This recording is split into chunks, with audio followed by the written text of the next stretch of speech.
Welcome to the Real Life Wellness Podcast, the show where we explore how to create your own wellness. We dive into everything that happens on the journey to a happier, healthier, and more balanced life. I'm your host, Faith Lauterbach. As a registered nurse and a holistic wellness coach, I have a passion for empowering people to create a vision for their life, prioritize themselves, and then live the life they want. So get ready to discover new ways to nourish your body, mind, and spirit. Let's embark on this journey together and make wellness simple. Hello, friends, and welcome back to the show. I'm so glad you're here. Today is a special episode. It's episode number 31, What Nature Taught Me About Life, Fear, and Being. So I recently returned from a 5-day backpacking trip deep in the San Juan mountains of Colorado. And my heart and mind are full. The beauty and quiet of the remote place gave me space to really reflect, reset, and realign in so many ways. In case you don't know, this is my third annual backpacking trip with 4 other wonderful, amazing, beautiful women. The first one I took was the Three Sisters Loop in Oregon. The second one was we did a section of the Superior Hiking Trail in Minnesota. And now this year is the 3rd annual one, and we were in the San Juan Mountains, the Snuffles Trail. While there's a lot of planning and logistical detail that goes into a backpacking trip, I'm not going to really talk about that today. Today I want to share 5 lessons that I took away from the trail. So I'm not talking about hiking tips. Maybe I'll save that for another day. If you're interested, let me know. But what I really want to share are truths that I think we all need to hear from time to time. I know I do for sure. Some are challenging, some are grounding, but each one helped me come back to myself in a deeper way. And I hope as I share them, they may spark something inside of you too. So let's dive in.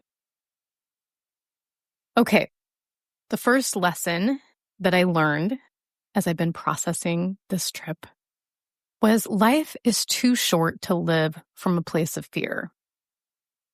So there's something about standing beneath a wide open sky, surrounded by mountain peaks, trees, that really puts everything into perspective. I was reminded that I am just a tiny speck in the expansiveness of this world. And that's not a bad thing. It actually felt kind of freeing.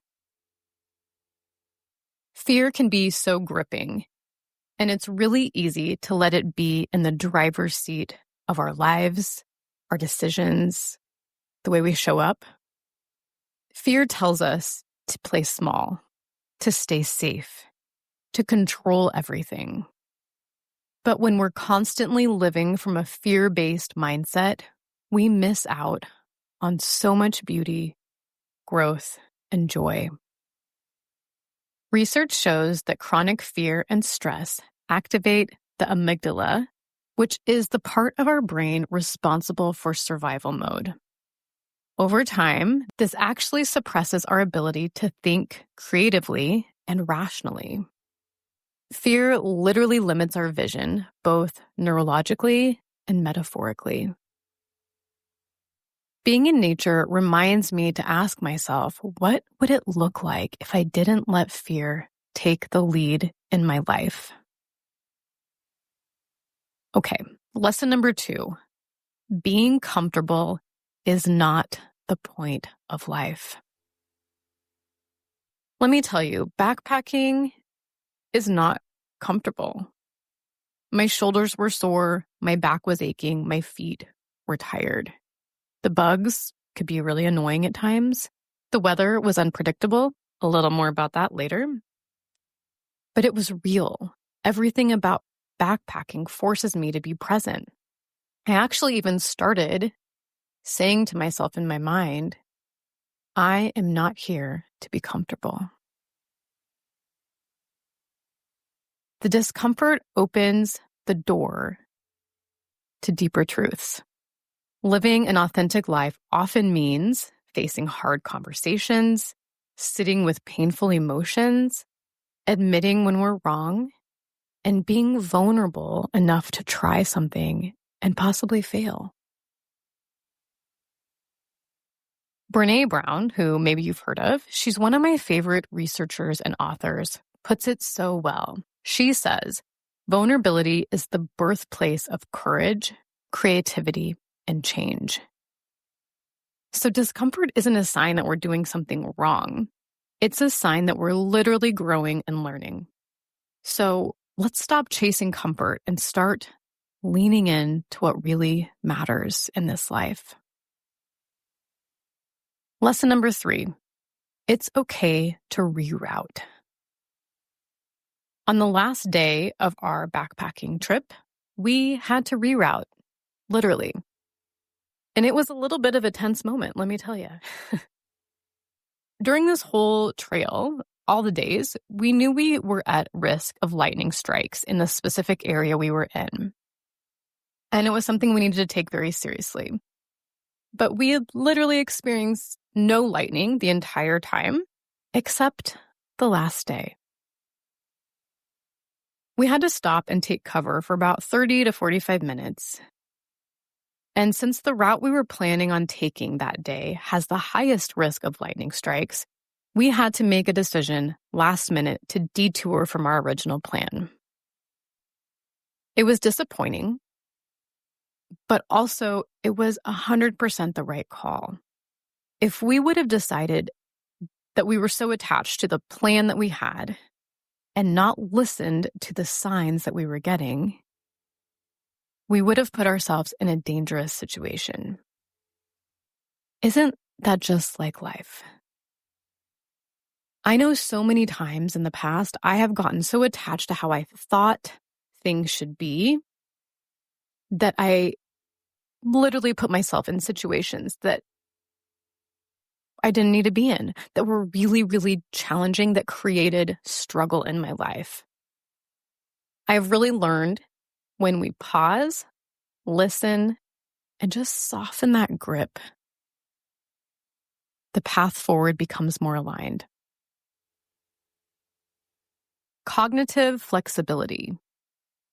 That means our ability to adapt and shift perspective is actually linked to better mental health and overall life satisfaction. That comes directly from the Psychological Bulletin from 2017.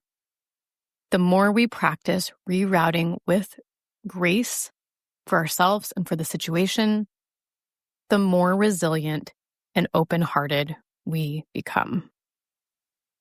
Okay, lesson number 4. Mindful decisions matter. When you're backpacking, every item in your pack counts. You can't bring 10 outfits or 3 extra water bottles just in case. Every item takes up space and weight in your pack, and both of those things are priceless. Each item has to be really intentional and really matter. This mindset of intentionality has been growing in my life since I downsized my home last year. But it's easy to fall back into patterns of overconsumption. This experience reminded me to pause and ask, does this align with my values? Is this necessary? And this applies not to just the stuff that we have or the purchases that we make, but to our time, our commitments, and the energy that we're giving to things. When we say yes to something, we are giving energy to that, no matter if it's the stuff, the purchases, our time. A study published in the Journal of Consumer Research found that the overconsumption often stems from emotional voids. We're feeding into something that we need on a deeper level. So when we live more intentionally, we're more fulfilled and less likely to numb through quote unquote more. Less can be powerful. Less can be freedom. Lesson number 5, being is greater than doing. I don't know about you, but life can feel like a constant scroll of to-dos, pings, alerts, notifications, and demands. While on this backpacking trip, all of that is stripped away. There was no cell service. There was no inbox. There were no notifications. Just presence. Just what was right in front of me. And what I noticed was this. My nervous system exhaled. Being available and on 24/7 is not how we're designed to live. In fact, studies on nervous system regulation show that time in nature significantly reduces our cortisol levels and enhances our parasympathetic activity. That's our rest and digest system. Being isn't lazy. It's necessary. Being creates space for integration, for clarity, and healing. And as I have re-entered daily life, I'm asking myself, how can I preserve that space? How can I honor being in a world obsessed with doing? Obviously, doing is necessary. We have to do the things in life. But considering how we can also just be is necessary. So those are the 5 trail lessons that I'm carrying forward. I'm going to review them here real quick. Number 1, life is too short to live in fear. Number 2, discomfort is part of an authentic life. Number 3, reroutes can reveal better paths. Number 4, mindful decisions lead to meaningful life. And number 5, being is greater than doing. All right, a few things as I wrap up. If this podcast episode spoke to you, I would love to hear from you. What lesson resonated most with you today? Or maybe you're thinking that you're at a time of crossroads in your life and you're ready to prioritize what you need to make permanent, sustainable life changes. I would love to help you with that. I have several options to help you move forward. If you're looking for some more one-on-one support, I would love to help with that. I have several different coaching programs. I also have a weekly wellness newsletter that comes to your inbox every Wednesday morning and offers different ways and perspectives to look at holistic healing in our lives. Another offering I have is a membership called the Daily Dose of Wellness, in which each morning you get emailed to your inbox a small wellness challenge for the day. This helps to support consistent changes that help lead to lasting results. It's a great way to start small, to start where you are. More information about all of these things are in the show notes, and you can always email me and ask any question that might come up. Thanks so much for joining me today for this episode and the lessons that I learned on the trail. Until next time, be well.